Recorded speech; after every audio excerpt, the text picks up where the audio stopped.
The Wood. Went out to fucking Brooklyn BK.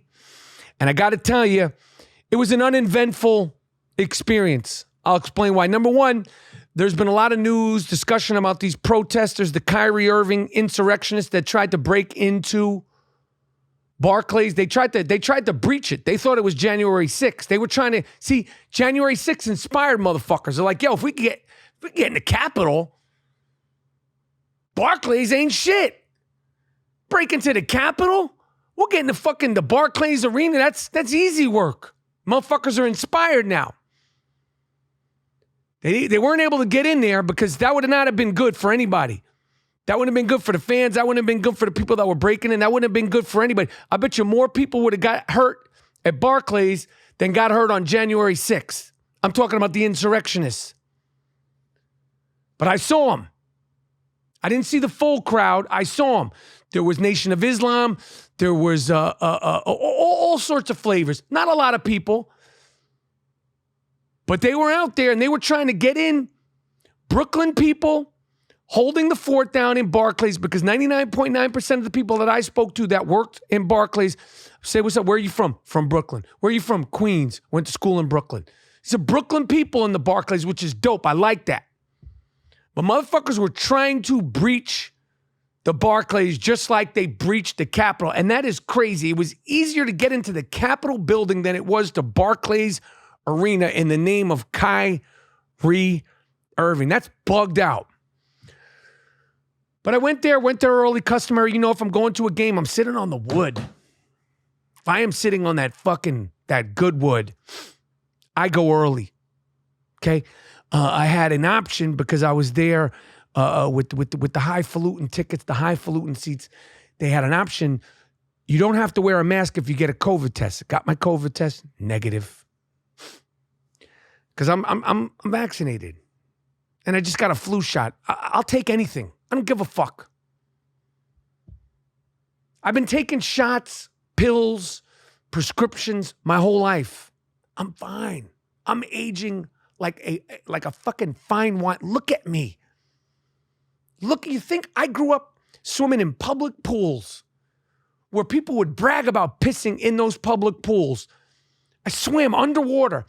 Grew up on TV dinners. Eating green beans, pasta sauce, meatballs, SpaghettiOs out of the fucking can. Eating 2 to 4 hot dogs a day off the street. What is that meat? We don't know if that's dog, cow, cat, rat. We don't know what the fuck is in those hot dogs. You tourists that come to New York that want to try New York hot dogs, you don't know what the fuck is in there, but you won't get a shot? Are you scared of a needle? Scared of a needle, huh? You don't know what's in TV dinners. You don't know what's in Chef Boyardee's. You eat fucking hot Cheetos. You don't know what the fuck is in there, but you're worried about a little shot.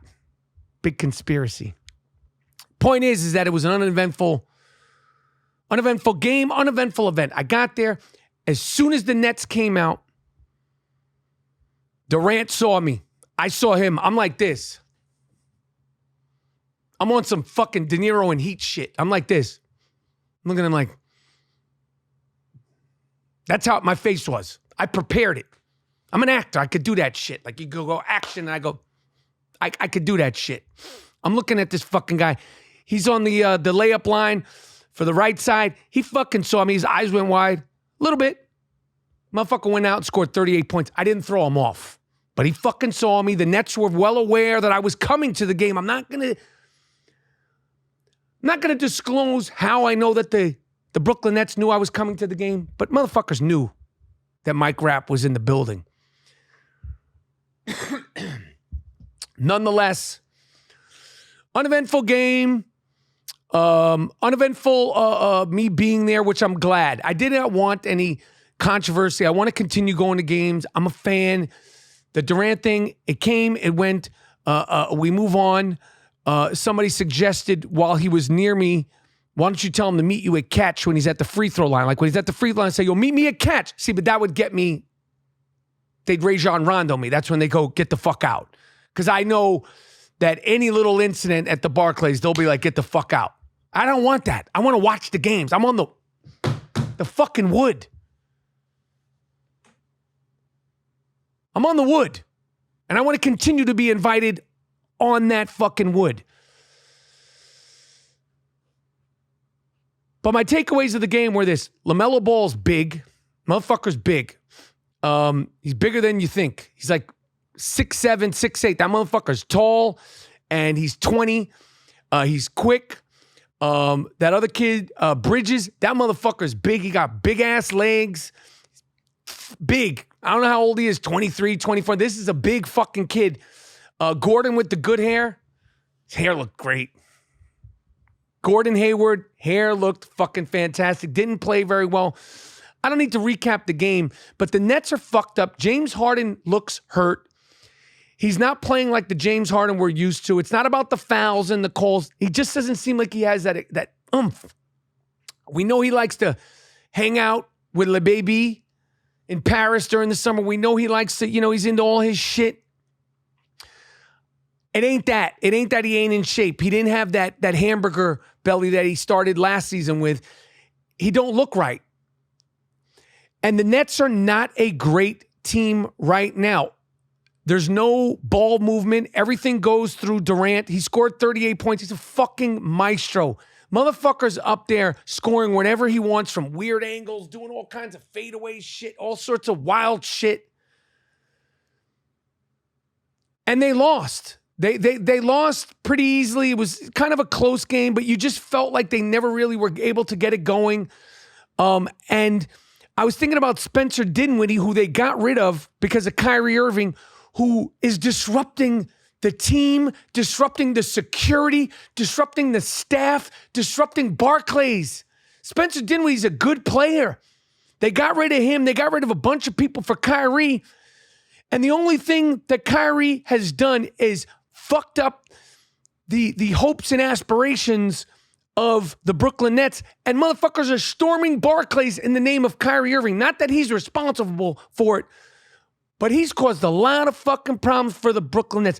Nonetheless, I will say I was prepared for a player to come running into the stands, and normally when those players come running into the stands, they take you out, not on purpose. But I was like, you ain't taking me out. I'm on the wood. Because I know if a Brooklyn Net, particularly Durant, had to go for a loose ball and he saw me, he's coming with knees, feet.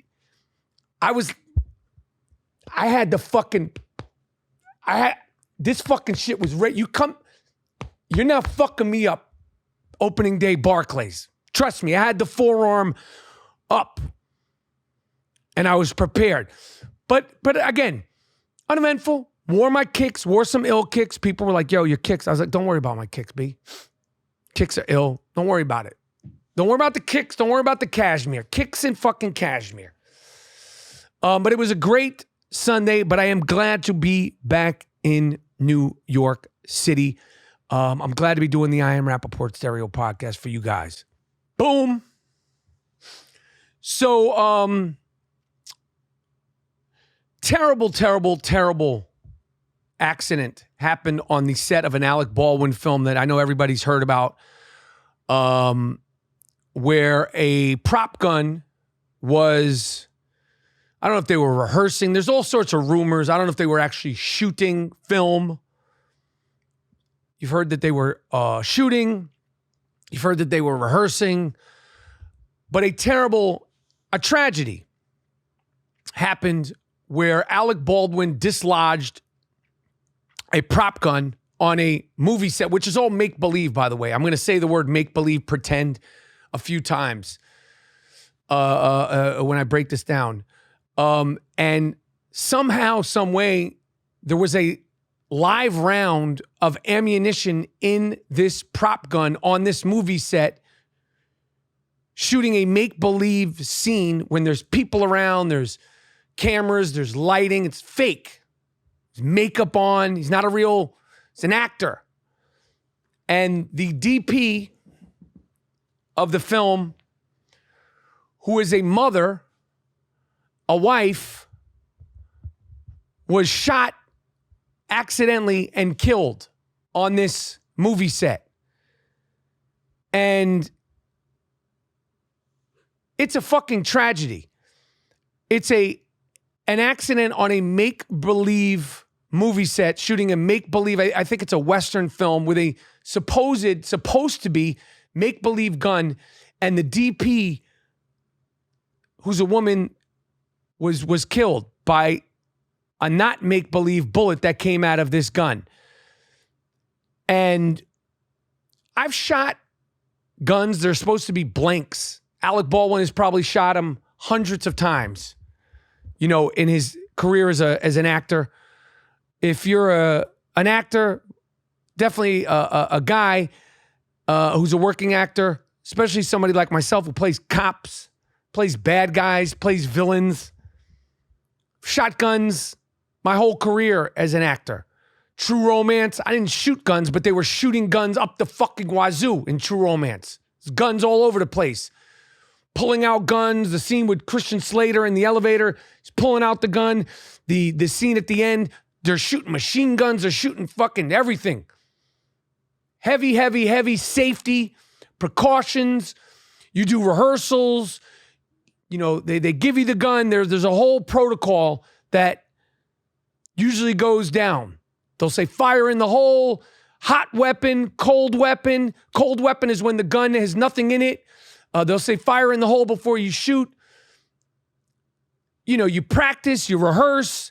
People have, earphones on. The actors sometimes will have, earplugs in because it's loud, but it's dummy rounds, blanks, but they are still very loud. I've shot them in Copland, Justified, a Prison Break. We shoot guns all the time. There's always a special effects person and a person like a gun person, ammo person there. And I can't imagine what that woman thought when she realized she was shot. I can't imagine what Alec Baldwin and the rest of the people on the crew, when they realized that this imaginary situation, a real bullet, has injured not just the DP, the director also got shot, but he lived, fortunately. And the horror that everybody experienced when this happened. The nightmare, the horror, like what the fuck is going on here? A real bullet came out of this fake gun on this fake movie set. And the woman died. I believe she has a 9-year-old child. She's a wife.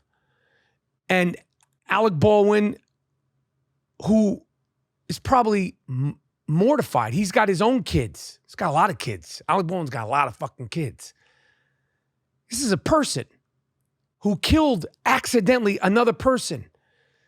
And I don't know what the details are. Some people are saying that they might have been filming. Some people said it might have been rehearsing, questioning. You don't point a gun at the whole thing is a tragedy. And not 24 hours after this tragedy was announced, piss stain Donald Trump Jr., who I've given him that official name. The name is Piss Stain, not to be confused with Dick Stain Donald Trump. Piss Stain Donald Trump Jr.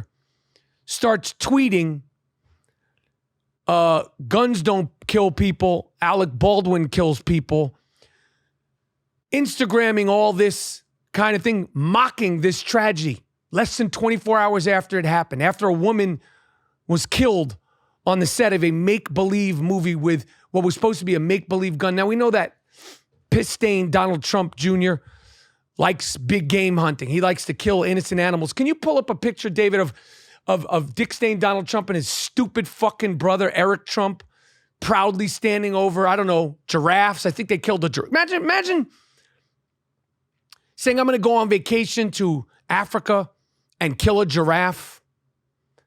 What kind of a pussy you have to be to want to kill a giraffe?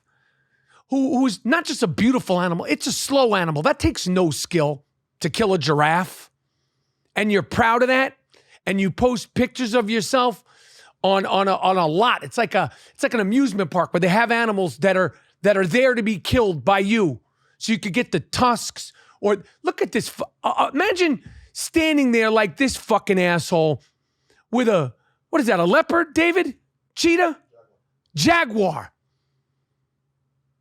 You flew to Africa with your dumb brother and your double fucking chins and your veneer teeth to kill a jaguar in an amusement park. It's essentially an amusement park for fuck-ups like these two assholes to kill innocent, beautiful animals. And you post that picture because you're so proud of yourself. Like that takes any kind of skills. Like that takes any sort of toughness.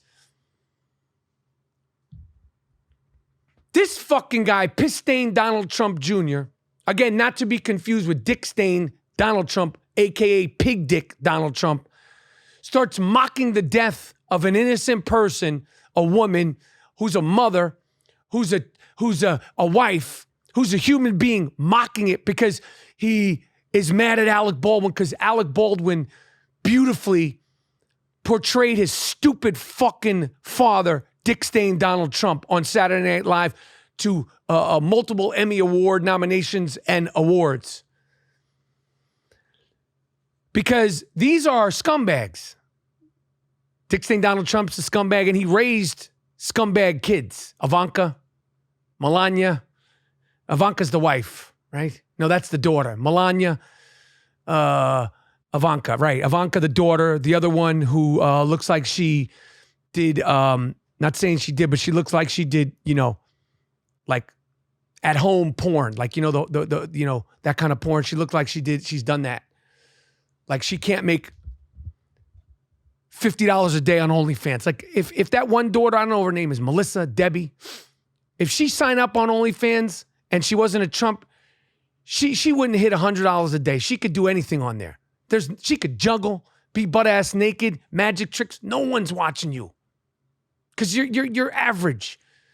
Because he raised average to below average fucking kids. And this piss-stained Donald Trump Jr., he's mocking the death of an innocent person while they're still figuring out what happened, because these people have no scrutiny. They have no morals. They have no boundaries. They're fucking lowlifes. And it's the same week that his father, dick-stained Donald Trump Jr., mocked and belittled the death of Colin Powell, the 4-star military man, who I know his career wasn't perfect. This is who they are. This is who they are.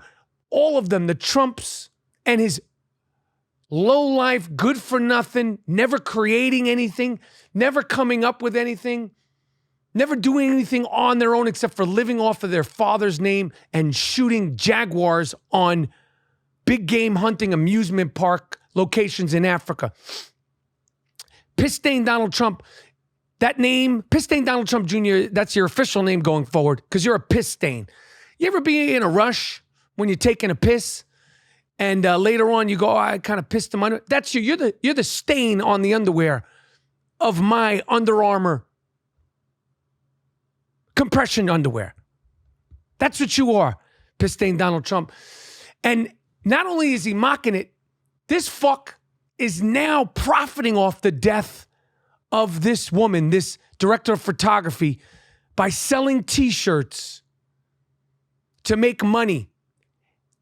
This is a 2-bit low-life, 3-card Monty, desperate pimp. I'm on Canal Street. Why don't you go out there and sell your T-shirt on Canal Street? Like these other fucking people out there are doing. They're doing it because they have no choice. You're doing it because you're a piece of shit. Pull up the clip. This is the T-shirt that piss-stained Donald Trump is selling right now.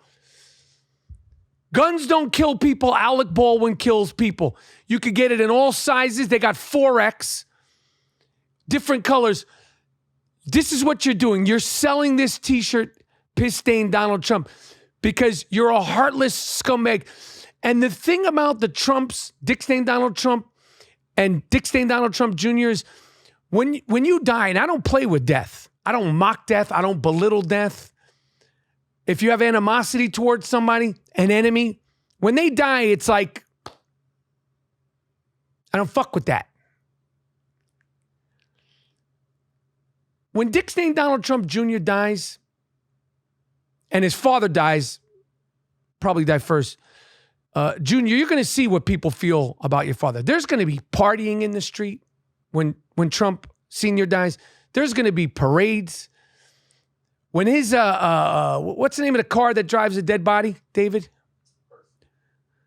When his hearse comes by, people are going to be throwing snowballs at it, eggs, piles of shit, dog shit, human shit, maybe elephant shit, horse shit. They're going to be doing all that.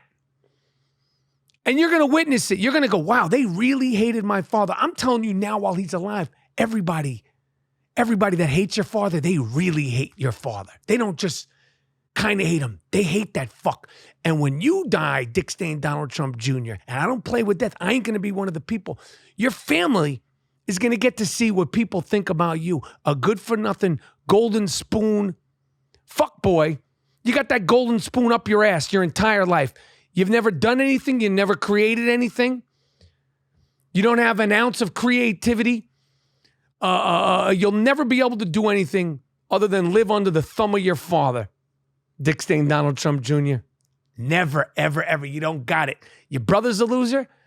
Your sister's a loser. And the other sister who can't make $55 a day if she went on OnlyFans, she's a loser also. Huh? You fuck. You miserable fuck. You're profiting off the death of a person because he was on Saturday Night Live making fun of your father. Your father didn't raise you right. I know he used to smack you around, but not hard enough. And another person who came out of the woodworks, and I've said it on this show, Candace Owens, because I listen to all these people. Ben Shapiro, Candace Owens, I fuck with CNN, I fuck with Fox News, I listen to that fucking loser, lunatic Alex Jones. I listen to it all. I'm informed, unlike most of you dummies out there who only listen to Sean Hannity, Tucker Carlson's another silver spoon up the kazoo. These people, I listen to Candace. I don't disagree with everything Candace says because I listen. I watch. Candace Owens, you fucked up. She's is a proud Christian. She's another one mocking the death of this woman on the film set, tweeting, calling it poetic justice, belittling the death of a mother. You're a mother, right, Candace Owens? I listen to your show. I'm subscribed to the Daily Wire. I pay money to know what the fuck is going on. Ben Shapiro, I watch your show. I don't watch, I listen to it. Your Wednesday show, I listen. You're a mother, proud mother. You talked about your grandfather on the last episode very proudly, what he meant to you. Would your grandfather, who you wrote the first chapter of your book, would your grandfather be proud of you, Candace Owens, mocking the death of another woman, a mother? Would your grandfather be proud of you? I don't think he would. Candace Owens, you're a fucking animal for what you said about the death of this woman. Pull the clip there, David. Candace Owens, she tweeted out a bunch of shit, but she said, Alec Baldwin spent 4 years dedicated to painting Donald Trump and his supporters as evil murderers. No, he didn't. No one said murderers, evil, maybe about pig dick Donald Trump. And then she says, what happened to Alec would be an example of poetic justice. Candace Owens, would your grandfather be proud of you? You talk so highly about your granddad. You dedicated to a whole episode of your fucking show last week. Me and my wife listened to it. You had singers on there. I think they were singing Ain't Too Proud to Beg or Ain't No Woman Like the One I Got. Some shit because you love your grandfather. Would your grandfather be proud of you talking that nasty shit about the death of an innocent woman on a fucking movie set, a make-believe movie set? Mocking the death of another woman, a mother, and you're a new mother, and you're a Christian, right? All this Christian shit, right? You fuck. You. Shame on you, Candace Owens. I hope your grandfather is looking down going, sneering. but I don't play with death. I don't do that shit. You guys have been so belittling to the death of this woman, but nothing for the death of the officers who protect and serve this country on January 6th. It's selective pity. It's selective care. It's all in the name of pig dick Donald Trump. Candace Owens, if you somehow, some way turned on Donald Trump and you were like, I'm a Republican, but I don't think Donald Trump is the right person, or somehow, some way you said, I'm no longer a Republican, you know what Donald Trump would call you? He'd call you every fucking name in the fucking, he'd call you black this, nappy-headed that, dirty little this, little chicken head, every single name in the book. And you just are so, you'll just do anything in the name of Donald Trump. But if you turned on him, I would love to hear what he had to say about you, Candace Owens. You fuck you.